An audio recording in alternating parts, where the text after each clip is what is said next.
반갑습니다. 2024학년도 대학 수학능력시험 물리학원 총평 그리고 해설 강의 진행할 멱쌤입니다. 자, 기대와 걱정이 공존했던 2024학년도 대학 수학능력시험이 드디어 끝을 냈습니다. 많은 사람들이 좀 걱정을 했죠. 지나치게 문제가 쉬워지는 거 아닐까라는 염려가 좀 있었는데요. 그런 기대, 그런 걱정은 일어나지 않았습니다. 결과적으로 이 수능 시험이라는 건 1등급부터 9등급까지 등급을 쫙 나눠야 되기 때문에 적절한 난이도를 유지한 2024학년도 수학능력시험이었다라고 생각이 듭니다.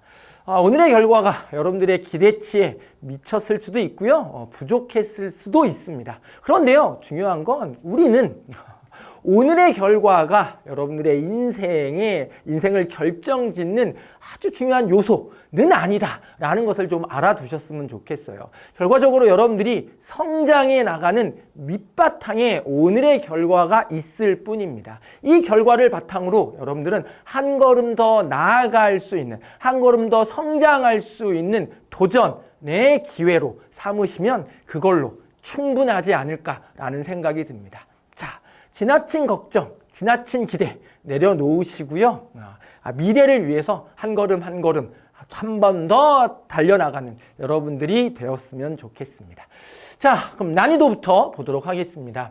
2023학년도 수능, 즉 작년 수능보다는 확실하게 좀 쉬워졌고요. 그리고 2024학년도 9월 모평 그리고 6월 모평처럼 나오면 어떻게 될까라는 좀 걱정이 있었어요. 왜냐하면 6월 모평, 9월 모평 문제가 지나치게 좀 쉬운 경향이 있었죠. 그래서 만점이 4%를 넘어가는 사태가 일어날 수도 있을 것 같다라는 좀 걱정이 있었는데 평가원에서도 난이도 조절을 충실하게 했다라고 생각이 듭니다. 그래서 2024학년도 9월 모평, 6월 모평보다는 오늘 치러진 2024학년도 수능 문제가 물리학원 수능 문제가 확실하게 좀 더 어려웠다라고 볼 수 있어요. 그래서 그렇죠. 이 등급이 골고루 분포되는 효과를 만들어냈다라고 생각되어집니다.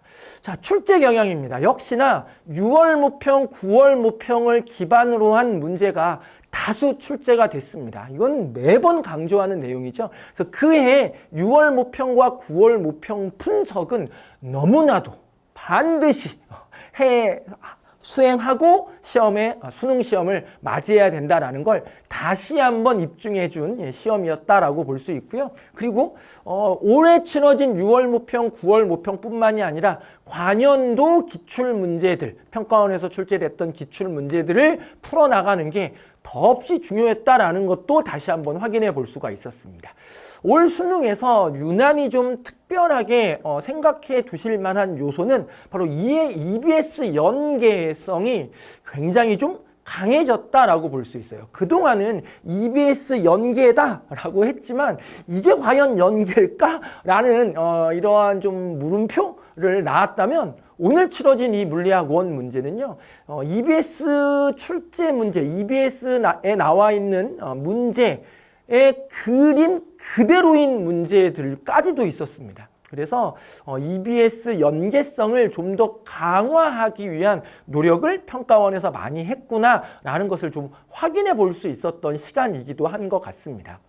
자, 물론 그 EBS 연계 문제들이 기출 문제들의 연장선에 놓였었기 때문에 꼭 EBS 연계를 여러분들이 강조해서 EBS만 해결했다면 그 역시도 좀 부족함이 있으니까 결국 6월 모평, 9월 모평 그리고 지난 수능 문제들, 평가원 문제들, 그리고 EBS 문제들을 다시 한번 강조해 가는 게, 다시 한번 풀어보는 게 앞으로의 수능을 준비하는 데도 도움이 되겠구나라는 생각을 할 수 있었습니다.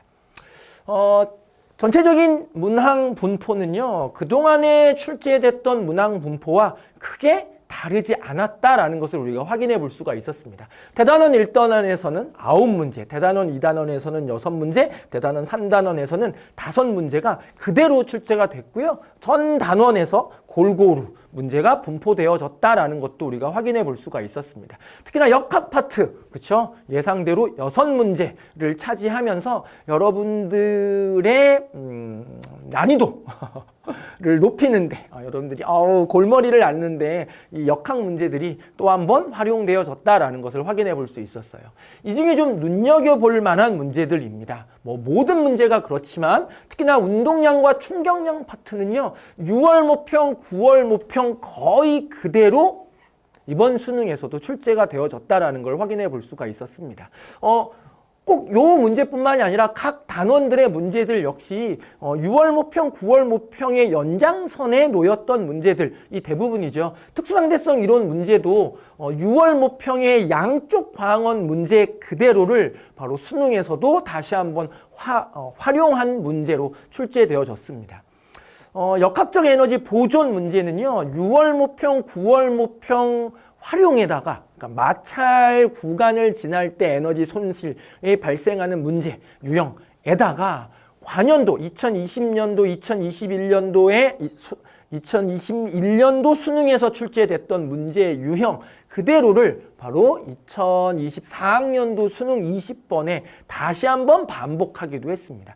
그래서 결과적으로 관연도 기출문제들 그리고 6월 모평, 9월 모평 문제들을 확인해 보는 게 얼마나 중요한지를 좀 알 수 있는 그런 것들을 깨닫게 해주는 수능 문제였다라고 볼 수 있어요. 또 하나는 전자의 에너지 준위, 전류에 의한 자기장, 파동의 성질 이 문제 같은 경우는요. EBS 연계교재에 나와 있는 그림을 거의 그대로 활용한 문제입니다. 특히나 전류에 의한 자기장 파트 문제는요. 거의 문제 그림을 그대로 따서 썼습니다. 그래서 EBS 연계교재를 좀 충실하게 해결해 본 친구들이었다면 문제를 확인하는데 문제를 시도하는데 좀 거부감 없이 시작할 수 있었지 않았을까라는 생각도 드는 문제가 바로 18번 문제였습니다. 그리고요 파동의 성질 파트 문제 역시도 마찬가지였죠. EBS 연계교재에 나와 있는 그림 조금 특이한 그림을 그대로 문제에 활용하면서 2024학년도 수능 문제로 활용하면서 결과적으로 EBS 연계교재를 조금 더 충실하게 수능 준비를 위한 준비로 활용해라 라는 것을 평가원에서 강조했다라고 볼 수 있습니다. 자, 그래서 여러분들이 앞으로의 수능, 요번에 치룬 학생들 말고요. 지금 2학년, 지금 1학년 친구들 같은 경우는 앞으로의 수능을 준비함에 있어서 내가 어떻게 준비를 해야 될지를 확인해 볼 수 있는 시험이었다라는 것을 여러분들이 좀 기억해 두시기를 바랍니다. 자, 이렇게 총평은 마치도록 하겠습니다.